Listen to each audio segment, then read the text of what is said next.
22장까지 1장 1절부터 8절 복된 자, 시작이 복된 자입니다. 이 예언의 말씀을 지키는 자가 복이 있다. 그리고 맨 마지막에 A와 A'가 병행이 됩니다. 짝이 되죠. 그래서 22장 6절부터 마지막 절까지 22장 14절에 보면 두루마리, 예언의 두루마기를 빠는 자가 복이 있다 그랬어요. 복된 자. 복에서 시작해서 복으로 끝나요. 요한계시록은 뭐 무서운 책이 아닙니다.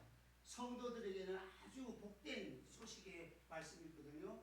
그 다음에 P와 B'가 짝이 되는데 예수님의 영광스러운 모습이 나오고 B'에서는 예수님에 속한 성도의 영광. 그 다음에 C와 C'는 구원과 심판의 메시지. 하나님의 말씀을 지키는 자, 믿음을 지키는 자, 그리고 사명을 다하는 자. 혹이 잘못했으면 회개하고 믿음을 지키는 자가 구원을 받고 또 회개치 않는 자는 심판을 받는다는 메시지 2장 3장인데 요 예언대로 이루어진 것이 C-20장부터 21장 8절까지. 그래서 구원과 심판. 그래서 성도들은 새하늘과 새 땅 영원한 천국에 들어가고 믿지 않는 자들은 또 회개치 않는 자들은 심판을 받게 되죠. 불못에 들어가게 됩니다. 그리고 4장부터 19장이 중앙에 있는 것이 핵심인데 하나님께서 주권적인 역사로 세상 나라를 그리스도의 나라로 회복시키심. 그런데 분량이 많죠. 4장부터 19장 분량이 많아요. 이걸 다시 기하정 구절을 보면은 그 다음에요. 넘어가서 4장부터 19장까지 나오죠. 그래서 그 안에 있는 건데 4장부터 8장 5절까지 지금 우리가 하고 있는 겁니다. 고난과 구원. 성도들은 이 땅에서 고난을 받지만은 마침내 구원받는다. 세상은 화려하게 물질 문화를 꼽혀서 지상 낙원을 이루려고 하지만은 하나님이 심판하시고 믿음 지킨 성도는 구원받는다. 그 다음에 P와 B-가 병행이 됩니다. 8장 9장과 15장 16장은 재앙이 나옵니다. 불신 세상에 대한 재앙. 재앙은 불신자만 받는 겁니다. 성도들은 재앙을 안 받아요. 성도들은 고난을 받죠. 믿음을 지키면 고난이 있지만 재앙은 아닙니다. 그래서 이건 8장 9장 15장 16장에서는 불신 세상에 대한 재앙을 말하는데 나팔을 불 때 일어난 재앙, 재앙의 시작이고요. 대접을 쏟을 때 일어나는 재앙, 재앙의 완성입니다. 그리고 T가 핵심적인 결론입니다. 요한계시록의 핵심이고 성경 전체의 핵심이라고 볼 수 있어요. 11장 15절부터 19절까지 세상 나라가 그리스도의 나라가 된다. 세상 나라가 그리스도의 나라가 된다는 말은 온 세상 불신자가 다 구원받는다는 뜻이 아니고 세상 속에 있는 택한 백성들이 다 하나님께로 돌아와서 세상 나라가 예수 그리스도의 통치, 하나님과 예수 그리스도께서 세세토록 왕노를 하시는 사랑의 통치 속으로 들어가는 거죠. 새하늘과 새 땅 천국에서 영생을 누리게 됩니다. 그리고 예수님 재림하실 때에 영광을 얻을 자가 누구냐면 C와 C-. 예수님 재림할 때에 세상 나라 그리스도 나라가 될 때에 영광을 누릴 자 C와 C-인데 교회의 사명, 교회의 승리. 그러니까 성도들은 사명을 다하고 또 믿음을 지키는 자. 그래서 외적인 영적 전투, 내적인 영적 전투예요. 그래서 교회는 사명을 다하는 자, 전도의 사명을 다하고 복음을 전파하고 고난 속에서도 박해 속에서도 믿음을 지키는 성도가 예수님 재림할 때 영광을 얻는다. 이런 말씀입니다. 그 다음 넘어가세요. 1장 1절부터 8절 복된 자 1절부터 8절까지는 핵심이 지키는 자는 복이 있나니 그랬습니다. 지킨다고 해서 율법을 지키는 게 아니고 복음의 말씀, 이 기록된 예언의 말씀을 지키는 자. 예언의 말씀 지키는 요한계시록의 예언의 말씀은 복음이거든요. 그래서 복음을 지키는 자가 복이 있다는 말인데 복음을 믿는 자라고. 그 믿음을 지키는 자가 복이 있다는 뜻입니다. 그럼 넘어가세요. 1장 9절부터 20절은 영광스러운 예수님의 모습, 예수님의 영광스러운 모습을 보여주는데 영광스러운 예수님은 메시아이시고 제사장이시고 왕이시고 심판주이시고 하나님이십니다. 그리고 영광스러운 예수님은 교회의 주관자가 되시죠. 그 다음 넘어가세요. 그 다음에 에베소 교회. 에베소 교회는 제일 중요한 게 뭐냐면 처음 사랑을 버렸다는 거예요. 다른 건 칭찬을 많이 받았습니다. 수고하고 고난 속에서도 인내하고 열심을 품고 이단을 분별해서 내쫓고 이렇게 칭찬을 받았지만은 처음 사랑을 버린 것, 책망받았거든요. 이게 제일 중요합니다. 만약에 처음 사랑을 버린 상태에서 나머지 수고를 아무리 많이 해도 그건 껍데기에 불과한 거예요. 그 본질은 하나님에 대한 사랑이 신앙의 본질이다. 그래서 회개하여 처음 행위를 가지라. 회개한 자는 이기는 자가 되고 처음부터 끝까지 믿음을 지킨 자도 이기는 자고, 또 실수했지만 회개하는 자, 믿음을 회복하는 자도 이기는 자입니다. 생명나무의 열매를 주워 먹게 하리라. 생명나무는 예수님입니다. 예수님 생명나무의 열매를 주워 먹는다고 하는 말은 예수님의 생명으로 영생을 누린다. 다시 말하면은 구원의 영광스러움을 표현하는 말이에요. 그다음 넘어가세요. 서문화 교회는 환난과 궁핍을 안다고 말씀해요. 지금까지도 고난을 받았지만 앞으로도 고난이 있다고 그래요. 그래서 고난을 두려워하지 말라. 10일 동안 환난을 받으리라 그랬어요. 이때는 끝까지 믿음을 지키면 생명의 멸류관을 얻죠. 그러니까 성도들은 어떻게 해야 됩니까? 죽도록 충성하라. 다 같이 죽도록 충성하라. 충성한다는 말은 신실함을 지킨다는 말이에요.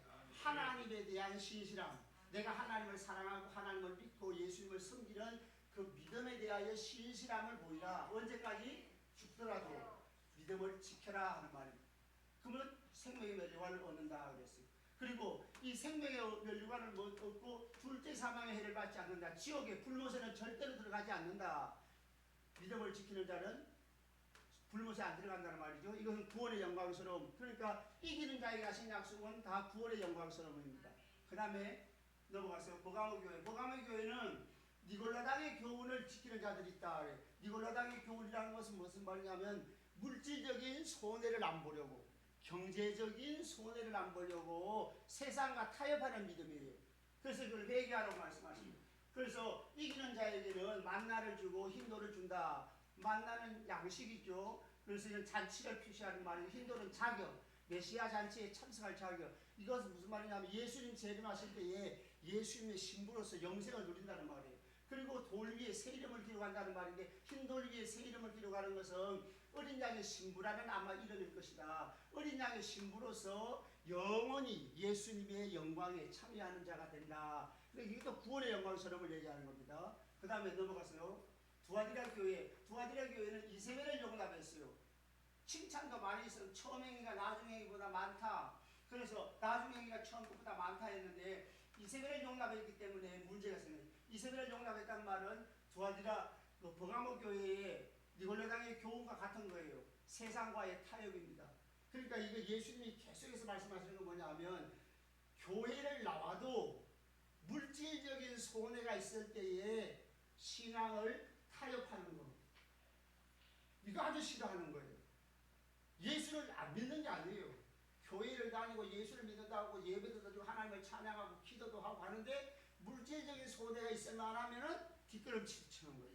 이거 세상과 타협인데요. 이렇게 되면은 하나님께서 아주 싫어하는 거죠. 그래서 각 사람의 행위대로 갚아준다고 그랬어요. 그래서 이기는 자는 어떤 사람이 이기는 자요? 세상과 타협한 것을 회개한 자, 처음부터 끝까지 믿음을 지킨 자, 이기는 자는 만국을 다스리는 권세를 주고 새벽별을 준다. 새벽별은 예수님입니다. 예수님. 요한계시록 22장 16절에 보면 예수님은 광명한 새벽별, 예수님 자신을 선물로 준다는 말은 예수님과 연합한 자로서 예수님의 영광에 참여하는 자, 예수님이 왕노릇할 때 그에 참여하는 자가 된다. 다시 말하면 이기는 자에게 하신 약속은 구원의 영광스러움을 표현하는 것입니다. 넘어가세요. 사대교회는 행위가 죽은 자와 같이 됐어요. 예수를 믿는 말로는 예수님을 잘 믿어요. 그런데 그 행위가 따르지 못하는 거죠. 다시 말하면 세상 사람들이 살아가는 방식대로 똑같이 살고 죄도 짓고 엉망진창으로 예수 믿는 사람이 냄새가 안 나는 거예요. 그래서 죽은 행위가 죽은 자. 그래서 예수님이 사대교회에 나타나신 모습은 7영과 7별을 가지시니, 7영은 성령, 7별은 교회의 지도자. 지도자가 전하는 말씀, 성령과 말씀을 통해서 거룩하게 성화의 과정으로 나가야 되겠죠. 그 행위가 회복돼야 됩니다. 그래서 죽은 믿음을 회복해야 되죠. 직접 회개하라고 말씀하십니다. 회개하는 자는 이기는 자가 되는데, 회개하면 이기는 자가 되는 거죠. 그러면 흰옷을 입을 것이요 회개하며 회복되는 겁니다. 그리고 생명체에서 결코 지우지 않을 것이고, 또 회개했다는 걸 시인하리라. 이 말은 흰옷을 입는다, 생명체에 결코 지우지 않는다, 시인한다는 말은 구원의 영광스러움을 얘기하는 겁니다. 각 교회마다 구원의 영광스러움을 이기는 자로 표현했는데 다 달라요. 표현이 달라도 내용은 같은 거예요. 천국 가서 영생을 누린다 하는 것을 각각 다르게 표현한 것입니다. 차이가 없어요. 에베소 교회 이기는 자와 예를 들어 사대 교회 이기는 자가 차이가 있나? 차이 없어요. 표현은 이기는 자에게 주시는 약속은 각각 다르더라도 그것은 다 구원의 영광스러움을 얘기하는 겁니다. 그다음 넘어가서 빌라델비아 교회는 칭찬받은 교회입니다. 책망이 없어요.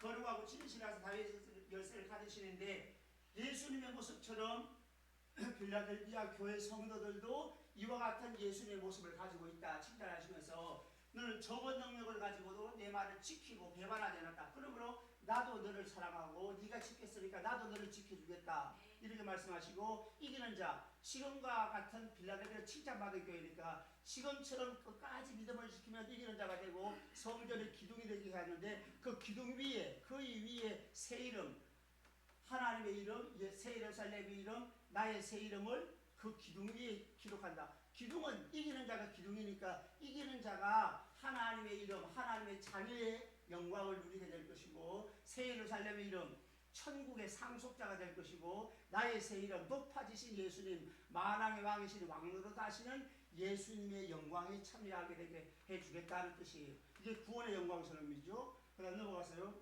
라오디게아 교회는 책망받은 교회인데 칭찬이 없어요. 그는 미지근하다고 했는데 미지근한 것은 단순히 그냥 뜨뜻미지근하게 그런 것이 아니고 미지근하다는 말은 예수님처럼 아멘 충성 참된 증인이 아니라는 말이에요. 그러니까 신실하지도 않고 진실하지도 않고 증인 노릇도 하지 않는 그런 상태예요. 그래가지고 이 라오디게아 교회의 모습은 가난하다. 그러니까 금을 사라고 말씀합니다.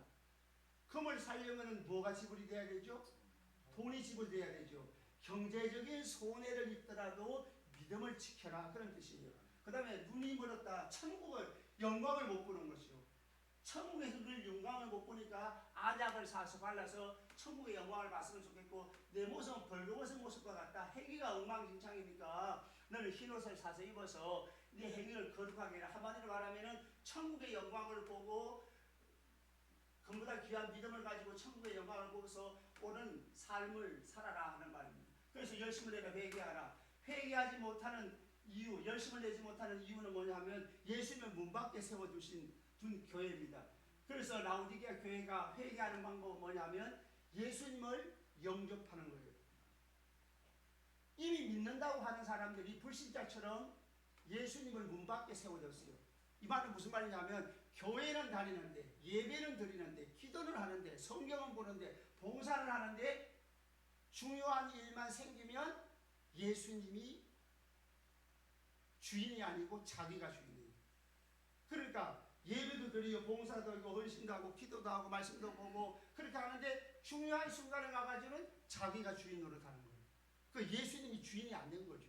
그러니까 이것은 문을 열어라는 거죠. 이렇게 하면 이런 삶을 회개하는 방법 몇 가지 나 이거 잘못해서 이거 저거 잘못해서 한두 가지 잘못하는 것을 회개하는 게 아니고 예수님을 구주로 마음속에 왕으로 임금으로 모시라. 그 문을 열면 내가 너와 더불어 함께 먹고 마시고 같이 생활해 주겠다 하는 거예요. 그리고 이렇게 회개하는 자가 이기는 자가 되겠죠. 이기는 자는 예수님의 보좌에 함께 예수님이 세세토록 왕노릇을 하는데 그 왕노릇에 참여하게 해주겠다. 구원의 영광스러움이죠. 그 다음에 넘어가세요. 하나 더 넘어가서 4장 1절부터 12절까지는 보좌에 앉으신 이의 모습이 벽옥 같고 홍구석 같고 높고 무지개 같은데 무지개를 들렸는데 높고석 같더라. 이 말은 하나님 보좌에 앉으시는 성부 하나님이십니다. 성부 하나님은 이런 모습 보석의 모습으로 보였는데 벽옥은 거룩한 모습이에요. 하나님은 거룩하신데 우리는 거룩하지 않으니까 심판할 수밖에 없죠. 그런데 홍보석은 예수님의 십자가로 우리를 구원하시고 무지개 같은 녹보석은 하나님의 신실하신 시작하신 구원을 완성에 이를 때까지 끝까지 신실하게 은혜를 베푸겠다는, 다시 말하면 고난 속에 있는 성도들, 주권자 하나님이시잖아요. 하나님이 주권자이니까 하나님이 시작하신 구원을 완성하실 때까지 내가 틀림없이 널 지켜주고 은혜를 줘서 틀림없이 구원의 완성이 이렇게 할 테니까 고난이 오더라도 박해가 오더라도 뒤로 물러나지 말아라. 그 다음에 내 생물이 나오는데 내 생물이 보좌에 앉으신 이에게 영광을 돌리는데 이 내 생물의 모습을 보면 사자 같고 송아지 같고 그 얼굴이 사람 같고 또 독수리 같다고 그랬어요. 그러면 내 생물의 모양이 각각 다른데 이것은 뭐냐 하면 내 생물은 사자 같다는 말은 힘이 있다는 말이에요. 그 다음에 송아지 같다는 말은 성실하다. 그 얼굴이 사람 같다는 말은 지혜롭다. 그리고 독수리 같다는 민첩하다. 그러면 내 생물은 천사로서 하나님의 구원 계획, 성도들을 구원하시는 데 쓰임받는 신분을 받는 종들이니까 성도들이 구원의 완성이 이르도록 끝까지 믿음을 지키도록 내 생물을 통해서 하나님이 역사하실 때에 힘이 있어서 부족함이 없고 성실하게 이 천사들이 그리고 지혜롭게 민첩하게 하나님의 뜻을 받들어서 성도들을 도와줄 것이니까 걱정하지 말아라. 그러니까 구원의 완성이 이른다는 거죠. 그러니까 하나님의 모습이나 내 생물의 모습들은 뭘 얘기하는 거예요?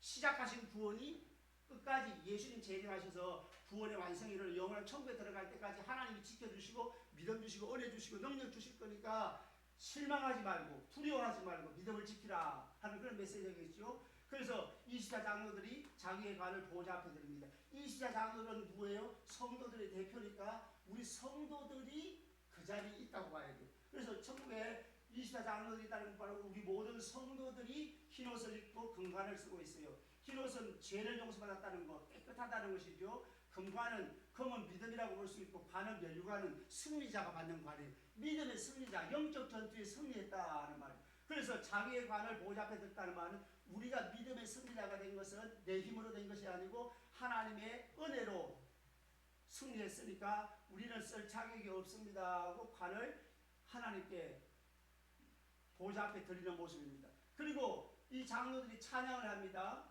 주께서 만물을 지으신지라 만물이 주의 뜻대로 있었다. 그러니까 창조의 노래죠. 그래서 창조의 노래, 하나님이 주권자이시라는 거죠. 하나님이 만드셔서 주권자라는 거죠. 그 다음에 넘어가서 지난주에 10월 마지막 주에 5장 1절부터 14절 주권을 이양받으신 예수님, 보좌에 앉으시는 성부 하나님인데 두루마리를 갖고 있어요. 두루마리는 7인으로 봉하여져 있어요. 이 두루마리는 재앙의 책이 아닙니다. 애쓰게 많은 목사님들이 이거를 두루마리를 재앙이라고 생각하는 사람들이 많이 있어요.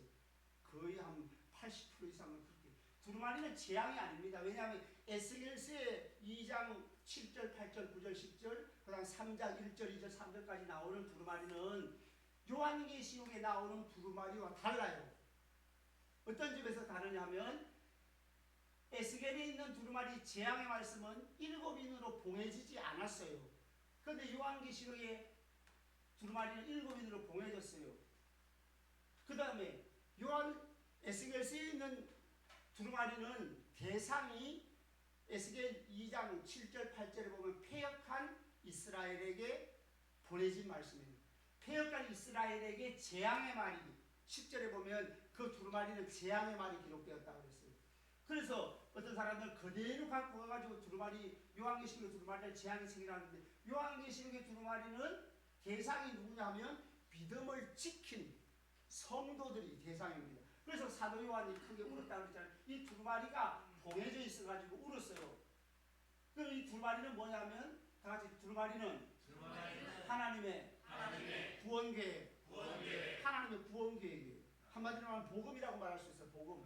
하나님의 구원계획은 이 세상에 예수님의 십자가의 복음이 온 세상에 전파되고 난 뒤에 택한 백성이 돌아오면 예수님이 재림하셔서 성도들을 천국으로 데려가신다.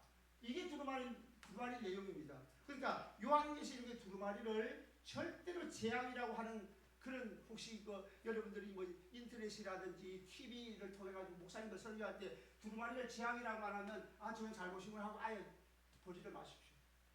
두루마리는 재앙의 책이 절대 아니고 하나님의 구원 계획입니다. 왜냐하면은 펴거나 보거나 할 자가 없어가지고 요한이 크게 울었거든요. 펴거나 본다는 말은 하나님의 구원 계획이 집행되는 거예요. 인으로 봉해진 것을 두루마리 인을 떼면 펴지는 거죠. 펴지면 하나님의 구원 계획이 집행되는 거예요. 하나님의 구원 계획이 집행돼야 누가 오십니까? 예수님이 재림하셔서 성도들 고난 속에서도 믿음을 지킨 성도들이 보상을 받고 천국에서 영광을 누리게 되는 거죠. 그런데 만약에 펼 수도 없고 볼 수도 없으면 하나님의 구원 계획이 집행되지 않는다는 뜻이에요. 그러면 집행되지 않으면 어떻게 돼요? 예수님이 재림이 없어요. 그러면 고난 속에서 순교당한 사람들은 어떻게 해요? 고난 속에 믿음 지킨 사람은 어떻게 돼요? 그러니까 요한이 울었어요. 그러니까 요한이 크게 울었다는 말은 두루마리가 하나님의 구원 계획이라는 정령이에요. 정령 구절이에요. 만약 재앙이라고 말하면 재앙이 집행되지 않을 것 같아서 울었다.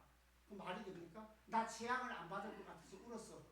통곡했어요. 왜? 나 재앙 받아야 되는데 재앙 안 받아. 그 말이 안 되잖아요. 그러니까 하나님의 구원계획 두루마리는 하나님의 구원계획이다. 그런데 요한이 그게 울었더니 장로 중 한 사람이 울지 말라 하면서 이 두루마리를 이를 뗄 죄가 있다는 거예요. 그분이 누구예요? 유다 지파의 사자 다윗의 뿌리 메시아라는. 그 메시아가 누굽니까?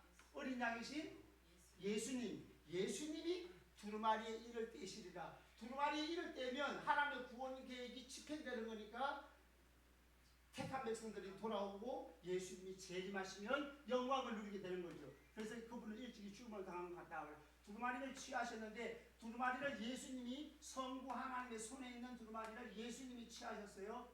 두루마리를 취하셨다는 말은 무슨 뜻이냐면 하나님의 구원 계획을 집행하실 권한을 위임받으신, 하나님의 택한 백성들이 구원받고 예수님 재림하시면 구원의 만세의 영원한 천국에서 영생을 누리게 되는데 그 구원, 하나님 구원 계획을 집행하실 권한을 예수님이 위임받으셨다는 거예요. 그 두루마리를 취하신다. 그러니까 24장로가 생일을 불렀어요. 24장로는 성도들입니다. 모든 구원받은 성도들의 대표자니까 모든 성도들이라고 해도 무방해요. 그래서 성도들이 24장로가 새 노래를 불렀는데 이건 구원의 노래, 구속의 노래입니다. 그리고 이 새 노래는 두 부분으로 되어 있어요. 9절과 10절. 피로 사서 하나님께 드리시고, 우리 모든 성도들 피로 사서 하나님께 드리셨다는 말은 우리가 구원받았다, 예수님의 십자가 보혈로 구원받았다 하는 찬송을 드리고 새 노래입니다. 그 다음에 두 번째는 10절에서 우리를 제사장으로 삼아서 왕노릇 하게 되었다. 사명이죠. 그래서 이중적 부르심이에요. 그래서 성도들을 구원해 주셔서 감사하고 우리에게 제사장의 사명으로 이 땅에서 왕노릇 해주신 것을 감사하는 찬양이 바로 새 노래입니다. 구속의 노래, 구원의 노래. 그러니까 천사들과 피조물들이 모든 피조물 하나님을 찬양했죠. 그 다음에 넘어가세요. 지난주에 흰말까지 했습니다. 6장 1절부터 8장 5절 성도의 관점에서 인을 공개했어요. 성도의 관점에서 이거 좁아가지고 다 못 썼는데 성도의 관점에서 두루마리의 인을 공개하심.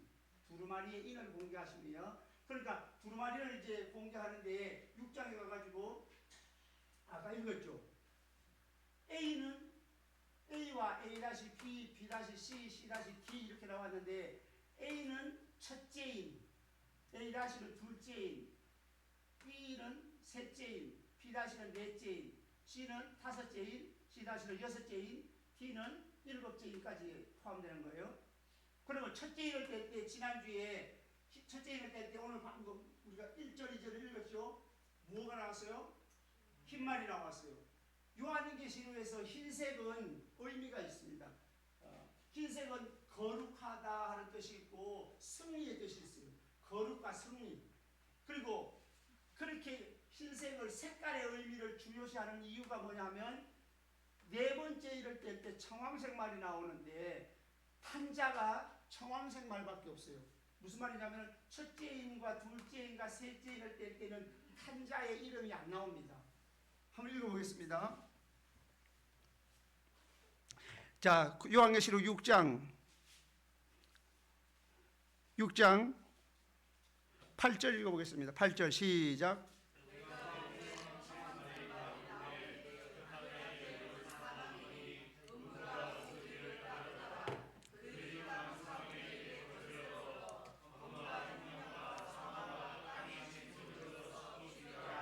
예, 내가 보니 청황색 말이 나오는데 그 탄자의 이름이 뭐예요? 사망. 음부가 그 뒤를 따르더라. 그 탄자의 이름이 사망이라고 나오는 것은 네 번째 인에만 나와요. 첫째인, 둘째인, 셋째인 때는 탄자의 이름이 없어요. 그래서 많은 학자들이 특히 우리 총신의 권성수 교수라는 분이 지금 요한계시록을 총신에서 가르쳤는데 지금은 대구 동신교회 담임 목사로 있는데 그 권성수 목사님이 그런 말씀했어요. 탄자의 이름이 여기만 나왔는데 이것이 해석의 열쇠, 해석의 실말이다. 해석의 열쇠가 여기 있어요. 청황색 말은 누가 보더라도 누가 해석을 해도 똑같아요. 다른 거는 차이가 있어요. 어떤 사람은 흰 말을 갖다가 적그리스도다, 혹은 흰 말을 갖다가 전쟁이다, 또 붉은 말도 전쟁이다, 뭐 이런 식으로 얘기하는데, 청황색 말은 누가 해석을 해도 같아요. 죽음이다 하는 거예요. 왜냐하면 청황색 말이 시푸르스름한 색깔이 시신의 색깔로 같다는 거죠. 그래서 청황색이라는 색깔과 청황색 말의 탄자가 누구라고요? 사망. 사망과 말의 색깔이 일치하잖아요. 그 말은 무슨 말이냐면, 다른 말도 해석할 때에 그 말의 색깔을 무시하면 안 된다라는 뜻입니다. 그러면 흰 말은 거룩과 승리를 상징합니다. 그러니까 거룩과 승리를 상징하는 그 무엇입니다. 근데 아직까지는 확실히 알 수 없어요. 근데 그 내용을 읽어보니까 이 흰 말의 탄자가 뭘 가졌어요? 화를 가졌다면 이건 전쟁이잖아요. 전쟁은 전쟁인데 무슨 전쟁? 거룩한 전쟁. 그러니까 이 땅에서 일어나는 물리적인 치고받고 나라와 나라가 전쟁하는 그런 전쟁은 아니에요. 왜? 거룩한 전쟁이잖아요. 나라가 지금 예를 들어가지고 러시아하고 우크라이나하고 싸우는 게 거룩한 전쟁일 수 있습니까? 못된 전쟁이지. 그러니까 거룩한 전쟁이라는 말은 영적 전쟁이라는 말이에요. 영적 전쟁. 영적 전쟁은 뭐 하는 전쟁이에요? 외적인 영적 전쟁은 전도하는 거예요. 이 세상에 사탄의 군사와 싸우는 거예요. 안 믿는 사람들은 누구에게 속해 있어요? 이 볼륨을 조금 높여주세요. 안 믿는 사람은 누구에게 속해 있어요? 마귀에게 속해 있잖아요. 마귀에게 속해 있는 택한 백성들도 있죠. 아직까지 예수를 안 믿는 자, 예수까지 안 믿는 택한 백성들은 하나님이 택해 놓으셨는데 마귀에게 속해가지고 마귀의 백성이 되어 있어요. 그러면은 성도는 그리스도의 군사가 돼가지고 마귀에게 속한 자를 구출해내야 되잖아요. 이게 전쟁이거든요. 이 전쟁은 영적 전쟁인데 쉽게 말하면 전도하는 거예요. 전도는 영적 전쟁이다. 마귀에게 속해 있는 하나님의 백성들을 이끌어내는 거예요. 구출해내는 거예요. 하나님의 백성이 마귀에게 포로가 돼가지고 마귀 백성이 됐는데 구출해내는 것이 영적 전쟁. 그래서 흰말, 활은 전쟁은 전쟁인데 거룩하다. 흰색이 거룩한 거니까 거룩한 전쟁인데, 이 탄자가 멸관을 받고 나갔어요. 멸관은 원래 전쟁을 하고 돌아오면 승리자가 받는 관이에요. 근데 여기 전쟁에는 이상하잖아요. 멸관을 먼저 받고 나가요. 먼저. 왜 먼저 받고 나갈까요? 이길 거니까. 하나님이 성령으로 전도자와 함께 하셔서, 영적 전쟁은 하나님의 성령이 함께 하심으로 필연적으로 이긴다는 거예요. 그러니까 승리가 보장된 전쟁이다. 지금 당장 예수를 안 믿는다 할지라도 우리가 전도하고 씨를 뿌려놓으면 언젠가는 하나님께서 예수를 믿게 한다는 거예요. 그래서 영적 전쟁은 멸류관을 받고 나간다는 말은 승리가 보장된 전쟁이다. 그 다음에 이기고 또 이기려고 하더라. 이기려고 하더라라는 말 무슨 말이에요? 아직 끝나지 않았다는 거죠. 계속 이기려고 하더라. 계속되는 전쟁. 언제까지 계속될까요? 예수님 오실 때까지. 예수님 오실 때까지 이 영적은 계속되는 전쟁이다. 그러니까 다 말이 맞잖아요. 그죠? 그래서 흰말은 이 땅의 성도들이 그리스도의 군사가 되어가지고 하나님의 복음을 전하는. 그런데 그리스도의 군사가 되어가지고 흰말이 전하는데, 요 지금 이게 두루마리에 뭐를 뗐어요? 두루마리 인을 뗐죠. 두루마리 인을 뗄 때, 그러니까 두루마리가 하나님의 구원의 계획이니까 하나님의 구원 계획이 성도들의 전도를 통해서 이루어져 나간다는 뜻입니다. 하나님의 구원 계획이 어떻게 이루어져 나가요? 성도들의 전도를 통해서 이루어져 나가기 때문에 흰말을 통해서 영적으로 승리하게 된다. 근데 영적으로는 승리하지만 육신적으로는 고난이 와요. 가만히 있는 사람보다 더 고난이 오고요. 안 믿는 사람은 말할 것도 없고, 안 믿는 사람은 부유하게 살지라도 성도들은 고난을 받게 되는 거예요. 그래서 영적으로는 승리하지만은 육신적으로는 성도의 관점에서 공개하는 거예요. 성도가 고난을 받는다는 말이 3절과 4절이에요. 3절과 4절은 두 번째 인을 뗄 때에 붉은 말이 나오죠. 한번 읽어보겠습니다. 두 번째 인을 뗄 때 4절 읽어보겠습니다. 4절 두 번째 인을 뗄 때에 4절입니다. 시작.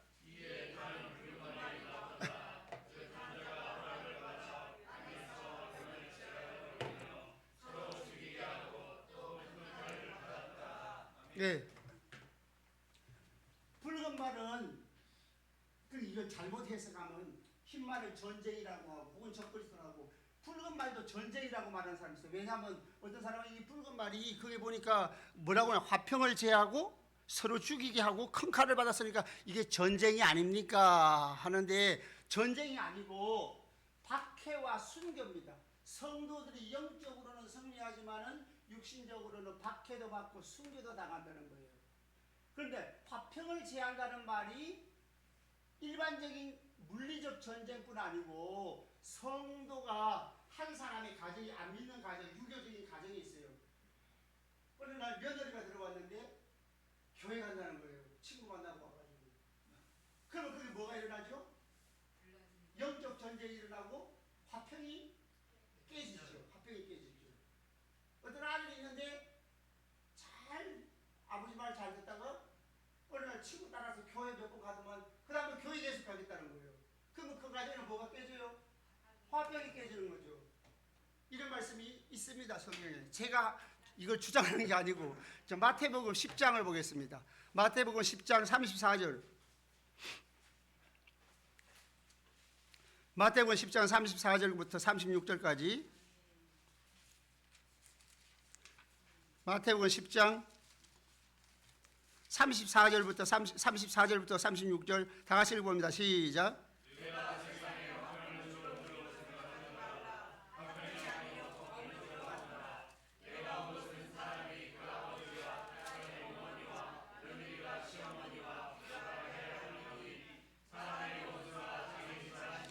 예, 거기까지만. 여기 내가 화평을 주러 온 줄로 생각지 말라 그랬잖아요. 검을 주러 왔다. 화평이 깨지잖아요. 전쟁이 일어나잖아요. 영적 전쟁입니다.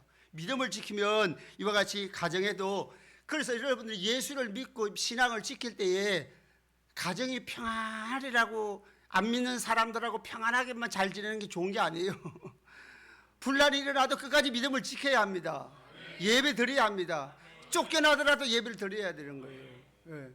그래서 이 분란이라는 자연스러운 그 다음에 서로 죽이게 한다. 이게 일반적인 전쟁 아닙니다. 서로 죽이게 한다는 교회 성도들이 박해를 받아가지고 아버지가 자식이 아버지를 죽는데 내어주는 거예요. 자, 한번 읽어보겠습니다. 10장 21절 10장 21절 22절 시작.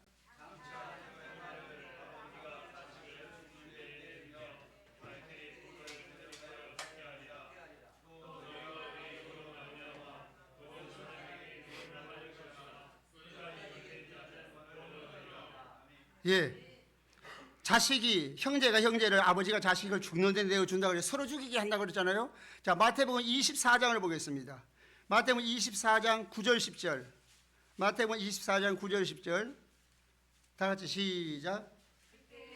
다시. 예, 제가 너무 빨리. 자, 마태복음 24장 9절 시작.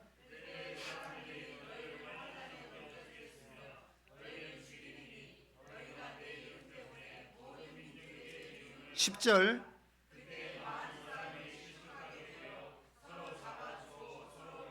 예, 서로 잡아주고 서로 미워하고 서로 죽이는 것. 그래서 이 서로 죽인다는 말이 일반적인 전쟁이 아니고 한 사람이 예수를 믿으면 박해가 일어나는 때는 가족끼리라도 서로 잡아주는 거예요. 그래서 서로 죽이게 하는 거예요. 그래서 이거는 성도들이 영적으로 승리하지만 육신적으로는 박해도 받고도 순교도 당한다는 것이 붉은 말. 두 번째 붉은 말이 두 번째인 그 다음에 큰 칼을 받았다라고 그랬잖아요.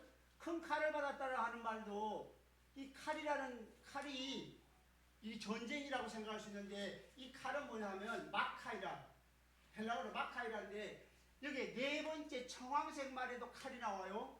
청황색 말에 나오는 칼은 전쟁입니다. 그 전쟁은 흐름파야. 칼이 달라요.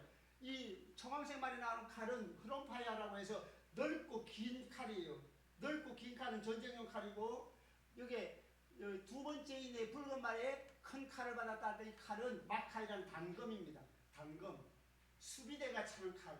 혹은 베드로가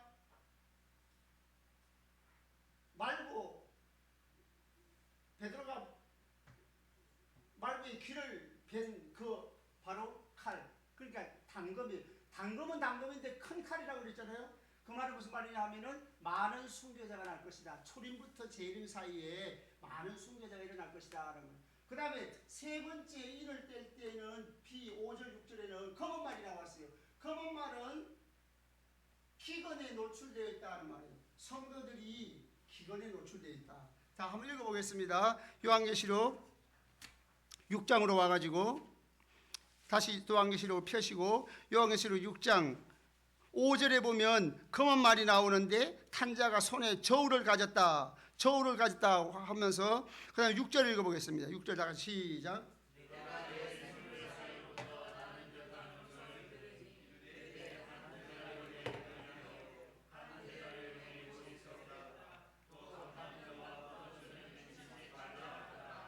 예, 여기에 저울을 가져 있는데 6절에 한 데나리온의 밀 한 대요 한 데나리온의 보리석대로다. 한 데나리온은 노동자의 하루 품삯이에요. 노동자의 하루 품삯인데 하루 품삯 가지고 그 밀 한 대란 말은 한 사람의 식량, 하루 식량. 자, 그러면 오늘날 말하면 한 사람이 노동자가 나가서 가장이 돈을 버는데 한 사람의 식량밖에 안 돼요. 그러면 가족이 5이면 4사람은 어떻게 해야 돼요? 굶어야 돼요. 반찬값은, 옷값은, 병원에 가야 돼요. 의료비는. 이거 감당 못하는 거잖아요. 그러니까 경제적으로 어려워진다는 거죠. 가난하게 된다는 거예요. 그러면 예수 믿으면 다 가난하게 되느냐? 그런 뜻이 아니고 세상 사람들이 경제적인 어려움을 당할 때에 성도들도 예외는 아니다. 이 말씀을 왜 줄까요? 예를 들면 우리 IMF 때 불신자들의 기업만 망하고 성도들의 기업은 하나도 안 망했나요? 아니죠. 똑같이. 물론 예외가 있어요. 몇 사람의 예외는 하나님이 지켜줘서 샘플로 예수자를 믿으면 이와 같이 복을 받는다 하기도 하지만은 일반적으로는 세상 사람들이 경제적 어려움을 당할 때 성도들도 어려움을 당하는 거예요. 그러면 이걸 왜 줬나 하면 하나님의 말씀을 전도하고 복음을 전하는데 영적으로는 승리하는데 하나님 앞에 헌신했으면 우리는 어떤 기대를 하게 될까요? 내가 하나님 앞에 이와 같이 충성했으니 내 사업도 잘 돼야지. 직장생활도 잘 되고 승진해야지. 그런데 세상 사람들이 망하고 경제적인 어려움 당할 때 성도들이 어려움을 당하면 실망할까봐 하나님이 미리 보여주는 거예요. 그러니까 영적으로는 승리해도 세상 사람들이 경제적 어려움을 당할 때 성도들도 예외는 아니니까 그런 상황이 오면 물러서지 말고 배반하지 말고 믿음을 지키라는 거예요. 그래서 미리 보여주는 거예요. 마음의 어려움이고 내가 하나님 앞에 아무리 헌신해도 경제적으로 사업이 망할 수도 있고 어려워질 수도 있어요. 불안이 올 수 있어요. 그때 낙심하지 말라는 거예요. 왜? 이걸 미리 우리는 세상에서 부자 되기 위해서 예수 믿는 사람 아니에요. 예수 믿는 목적이 뭐죠? 영원한 천국 가려고 구원받아서 우리 죄를 용서받고 영원한 천국 가려고 예수 믿는 거예요. 한마디로 말하면 이 세상에 잘 먹고 잘 살고 병 고치고 뭐 만사형통하고 자녀가 되고 그거 목적 아닙니다. 그는 덤으로 주시는 은혜고 잘 될 수도 있고 잘 안 될 수도 있고 하나님의 뜻이다. 어떤 사람은 예수를 너무 잘 믿어가지고 고난이 더 심한 사람도 있어요.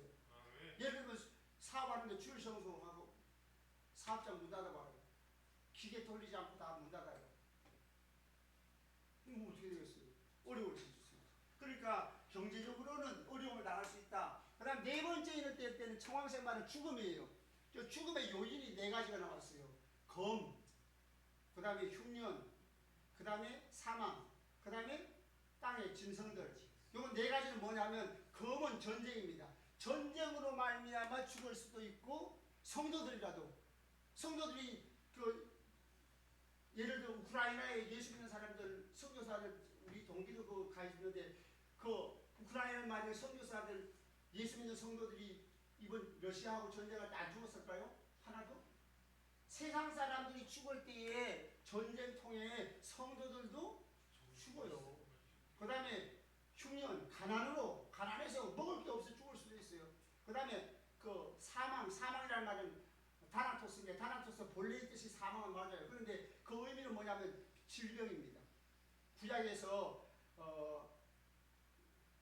질병이라는 단어가 떼베르라는 단어인데, 떼베르라는 단어가 70인경에서 헬라어로 번역할 때 다나토스로 사망으로 번역했어요. 그러니까 사망이 질병이라는 의미가 있어요. 그래서 요한계시록에서 사망으로 말미암아 죽게 된다는 말은 질병을 얘기해요.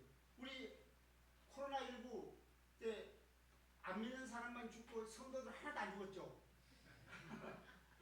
아니잖아요. 그러니까 예수를 잘 믿고 전도 열심히 하고 믿음을 지켜도 영적으로는 재난에 노출되어 있다. 노출되어 있다는 말은 예수 믿는 사람만 죽는다는 얘기가 아니고 세상 사람들이 죽을 일이 생길 때에 전쟁이나 질병이나 가난이나 여러 가지 환경적으로 세상 사람들이 죽을 때에 성도들도 같이 죽을 수 있다는 거예요.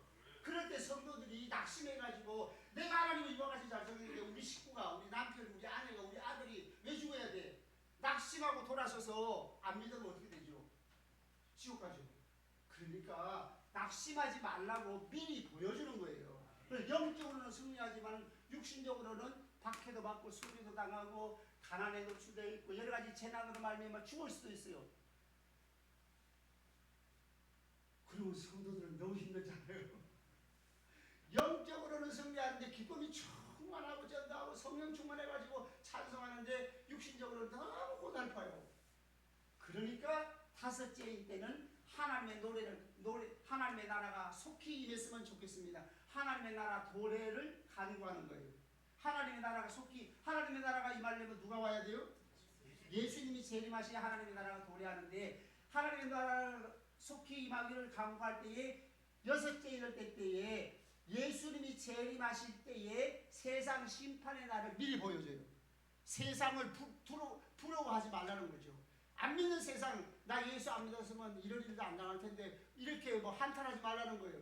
세상 사람 예수님 재림하실 때에 세상의 심판을 받는 그 모습을 보여주면서 7장에 가가지고는 성도들은 이와 같은 인내하고 이런 고난 속에 노출되어 있는 성도들이 인내해서 믿음을 지키면 구원받은 성도들의 모습을 7장 1절부터 17절까지 구원받은 성도들의 모습을 7장에서 보여주고 그 다음에 예수님이 7째 인을 떼면 예수님이 재림하셔서 보여준 일들이 실제로 일어나는 거예요. 자, 다시 한번 12절부터 17절은 세상 심판을 보여주는데 하나님의 나라가 속히 도래하기를 간구할 때 이게 다섯째 인이고 그 다음에 이때 응답으로서 세상 심판의 날을 보여주고 미리 보여주는 거예요. 이때 심판하는 게 아니고 심판의 날을 보여주는 거예요. 미리. 그 다음에 구원받은 성도들 천국에서 영생을 누리는 성도들의 모습을 미리 보여줘요. 왜? 이와 같은 영광을 누리니까 인내하고 참으라는 거예요. 그래서 그와 같은 영광을 보여주면서 마지막 7째 인을 떼면은 예수님 이와 같은 실제로 이런 일이 일어날 수 있도록 재림하시는 모습이에요. 그 번개, 음성, 우레, 지진, 우박 이런 것들은 임재 현상인데 예수님의 재림을 의미합니다. 자, 한번 읽어보겠습니다. 12장 마지막 17절. 아니 6장 17절. 6장 17절 보면은 여섯째 인을 뗄 때에 16절 보면은 상과 바위에게 말해 우리 위에 떨어 보좌에 앉으신 얼굴에서 어린 양에서 어린 양의 진노에서 우리를 가리라. 막 그 여섯째 인을 뗄 때 여러분 다 읽어보셨죠? 지진이 일어나고 해가 검어지고 달이 핏빛같이 되고 별들이 떨어지고 그 다음에 하늘은 두루마리같이 다 말려서 떠나가고 이렇게 막 재난이 임하고 세상의 심판을 받는 그 모습 속에서 불신자들이 그 어린 양의 진노에서 우리를 가리라. 그러면서 17절 말하는 거예요. 17절 다 같이 시작.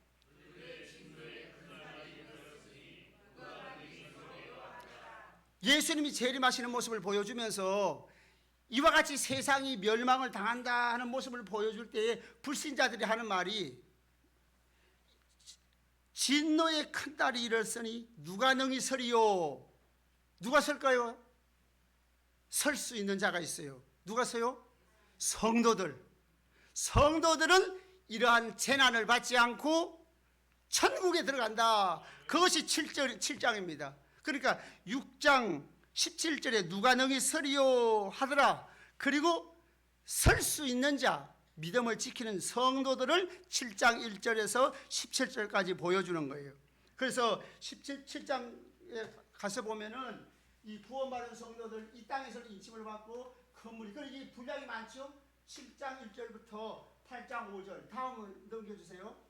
7장 1절 분량이 많으니까 7장 1절부터 8장 5절 이게 D거든요. 아까 제일 밑에 D. 7장 1절 8장 5절 구원받은 성도들의 모습을 보여주는데 A와 A'A는 7장 1절부터 8절까지는 이스라엘 자손 14만 4천을 보여주고 이 14만 4천은 초림부터 재림까지 이 땅에서 있을 일이에요. 땅에서 있을 일이에요. 그러니까 14만 4천은 성도들입니다. 모든 성도들이 초림부터 재림 사이에 하나님께로 돌아와요. 하나님께 돌아와서 인침을 받고 그 다음에 7장 9절부터는 이 하나님의 인침을 받는 자들이 아무도 능히 셀 수 없는 큰 무리가 나오는데 이것은 지금이 아니고 지금 하늘에서가 아니고 언제? 재림 이후 하늘에서. 7장 9절부터는 재림 이후의 모습입니다. 요거 헷갈리면 안 돼요. 요거 중요한 겁니다. 재림 이후 하늘에서. 그럼 이게 증명을 해드릴게요. 자, 그럼 9절을 읽어보겠습니다. 9절 하반절 7장 9절 9절 하반절에 보면 흰 옷을 입고 손에 종려가지를 들고 어디에 있어요?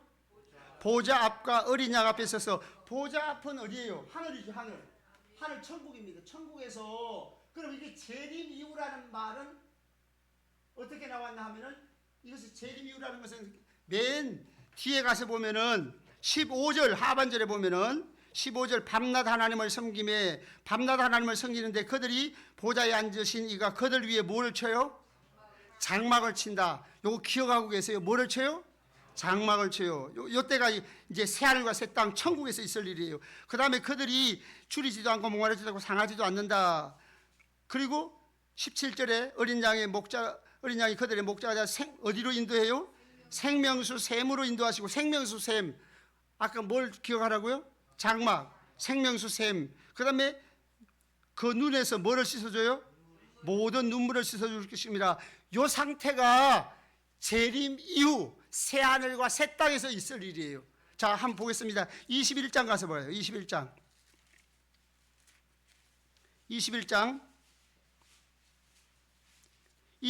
1절 새하늘과 새 땅을 보니 그랬죠? 21장 폈어요? 예, 21장 1절 내가 새하늘과 새 땅을 보니. 그리고 2절에 가서 보면 또 내가 보면 거룩한 새 예루살렘이 내려오죠. 그 3절 가서 보면은 하나님의 장막이 그랬죠. 내가 들으니 보좌에서 큰 음성이 나서 이르되 보라 하나님의 장막이. 아까 그 17절에 15절에 장막을 치시리니 그랬잖아요. 내가 기억하라 그랬죠. 그 다음에 모든 눈물을 씻어준다. 4절 모든 눈물을 그 눈에서 닦아준다 그랬죠. 그 다음에 7절 아니 6절 봐요. 다 같이 읽어보겠습니다. 시작.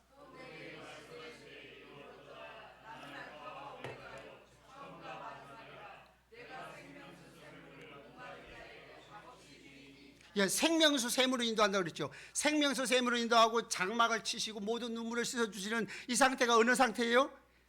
우리가 천국 가서 새하늘과 새 땅에서 있을 일이에요. 그럼 다시 돌아와가지고 요한계시록 7장을 봐요.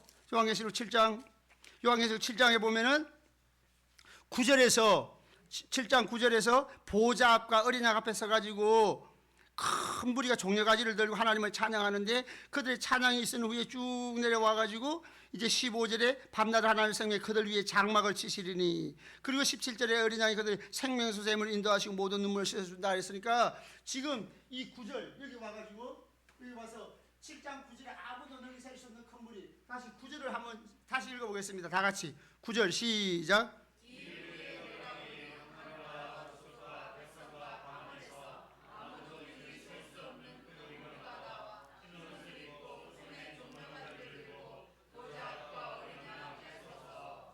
예, 그러니까 이것은 이 말은 지금 천국에서예요, 재림 이후예요. 재림 이후라는 하늘에서라는 건 보좌 앞에서라는 말이 하늘에서라는 말이고 하늘 보좌 앞에 천국에서 재림 이후라는 말은 아까 여기에 보좌 앞에서 밤낮 하나님을 섬김에 그다음에 장막을 치신다는 말이 있죠. 장막을 치신다는 말이 있고 그다음에 생명수 샘을 인도하시고 눈물을 쓰신다는 이 말씀이 쭉 이어지거든요. 9절부터 쭉 이어지는 말이니까 아무도 능히 셀 수 없는 큰 물이 9절부터는 7장 1절부터 8절은 이 땅에서 예수를 믿는 사람들이 땅에서 인침을 받는다고 하는 것은 바로 성령의 인침 받는 거예요. 여러분 성령의 인침 받았습니까? 성령의 인침 받으면서 예수 믿는 거예요. 성령의 역사로 예수 믿으면 내 안에 누가 와 계세요? 그건 성령의 인침 받는 거예요. 성령의 인침이 따로 와가지고 성령을 이름 치는 게 아니고 성령의 인침이 요한계시록에서는 믿는 자들의 이마에 인침 받는다 이렇게 표현되는 거예요. 그러면 이스라엘 자손이라고 그랬잖아요. 이스라엘 자손. 신천지 이만희는 자기들이 12지파 14만 4천을 만든다고 그러잖아요. 14만 4천 만약 실제적인 숫자로 말한다고 하면 그건 누가 돼야 돼요? 이게 실제적인 숫자가 아니고 상징적인 숫자인데 이스라엘 자손도 실제적인 이스라엘 자손을 얘기하는 게 아니에요. 유대인을 얘기하는 게 아니고 이스라엘 자손을 하면은 성도들을 얘기하는 거예요.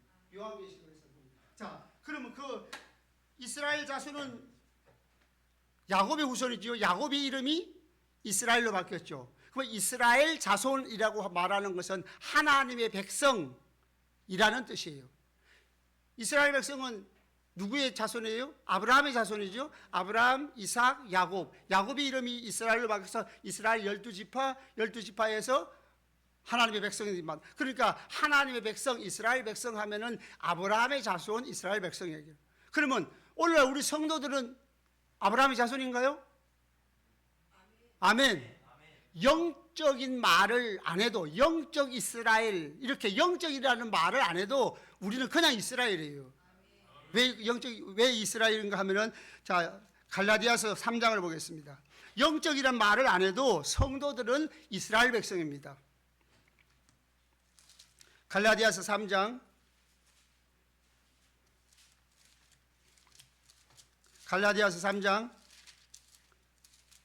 마지막 절 보겠습니다.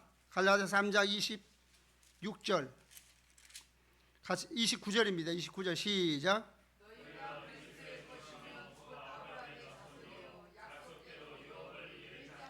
너희가 그리스도의 것이면 그리스도의 것이라는 말이 그리스도의 소유된 백성이면 쉽게 말하면 예수를 믿는 사람이면 그런 뜻이에요. 예수를 믿는 사람이면 아브라함의 자손이요. 영적 아브라함의 자손이라는 말이 없죠.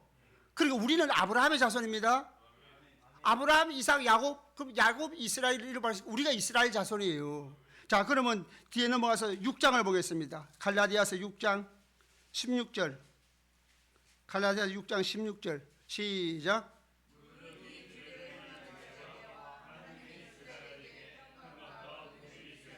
여기 하나님의 이스라엘에게 이거 누구 얘기하는 거예요? 저 유대인을 얘기하는 거예요? 성도가 하나님의 이스라엘입니다. 그리고 이스라엘 자손 14만 4천은 성도들을 얘기하는 거예요. 그러면 14만 4천이라는 말은 무슨 말이냐 하면은 12지파에서 각 지파마다 1만 2천이라고 그랬어요. 다시 요한계시록으로 와가지고 요한계시록 7장에 와서 보면은 7장 4절에 보면은 내가 인침받은 자의 수를 들으니 이스라엘 자손 각 지파 중에서 14만 4천이라고 그랬어요. 1만 2천씩 14만 4천이 그 뒤에 나와 있는데 여기 나와 있는 12지파 외에도 2지파가 빠졌어요. 사실은 원래는 12지파인데 요셉의 두 아들 에브라임, 므낫세. 근데 므낫세는 나와 있어요. 6절에 보면은. 근데 에브라임이 빠졌어요. 에브라임 대신에 아마 8절에 요셉 지파죠. 요셉이 아버지 이름이 또 들어갔어요. 그리고 단지파가 빠졌어요. 그래도 12이라는 숫자를 맞춘 거예요.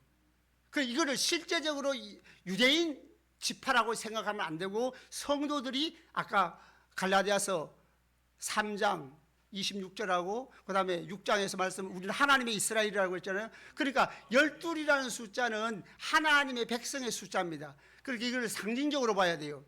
이건 랍비들의 해석입니다. 저의 해석이 아니고 유대인 랍비들이 전통적으로 숫자를 1이라는 숫자는 온전하다, 2라는 숫자는 증인의 숫자, 3이라는 숫자는 하늘의 숫자, 4라는 숫자는 땅의 숫자, 7이라는 숫자는 완전 숫자, 그 다음에 10이라는 숫자는 꽉 찬 숫자, 만수, 꽉 찬 숫자, 12라는 숫자는 하나님의 백성의 숫자. 그래서 상징적으로 12 하면은 하나님의 백성을 의미한다라는 거예요. 그래서 하나님의 백성의 숫자 12지파에서 12지파가 각 하나님의 백성이고 또 각 지파마다 1만 2천이면 12 곱하기 1000이잖아요. 1000이라는 숫자는 많다는 숫자고 12가 또 있으니까 그것도 하나님의 모든 백성 단 한 명도 빠지지 않는다는 뜻이에요. 그리고 이제 그 숫자가 다시 일로 와가지고 아무도 이 땅에서 14만 4천이라고 말하면 상징적으로 예수 믿고 구원받은 모든 성도들의 총 숫자를 상징적으로 표현한 숫자가 14만 4천. 그러니까 한 명, 두 명, 세 명, 네 명에서 14만 4천이 아니고 상징적으로 하나님의 백성들의 총 구원받은 사람들의 총 숫자를 상징적으로 표현한다. 그래서 14만 4천. 그리고 이제 그들이 큰 무리예요. 그러니까 큰 무리는 아무도 능히 살 수 없는 큰 무리가 9절에 아까 나와서 9절 읽었잖아요. 이 큰 무리는 다시 한번 보겠습니다. 9절 중간에 가서 보면 각 나라와 족속과 백성과 방언에서 아무도 능히 셀 수 없는 큰 무리. 큰 무리가 누구냐면 14만 4천이 천국에 와서 보니까 큰 무리였더라. 해석 구절입니다. 14만 4천을 해석하는 구절이에요. 그러니까 A와 A-가 병행이 되잖아요. 그러니까 병행이 된다는 말은 해석 설명 구절이에요. 14만 4천을 해석하는 것이 큰 무리예요. 그래서 천국에 가서 보니까 이 14만 4천이라는 숫자가 아무도 능히 살 수 없는 큰 무리였더라. 그리고 그들이 이제 여기서 키아지 구절을 보면은 흰 옷을 입고 있어요. 흰 옷을 입었다는 말은 A-에서 설명하면서 환란에서 나오는데 어린 양의 피에 그 옷을 씻어 희게 하였다. 예수님의 십자가 보혈로 죄사함 받았다는 거예요.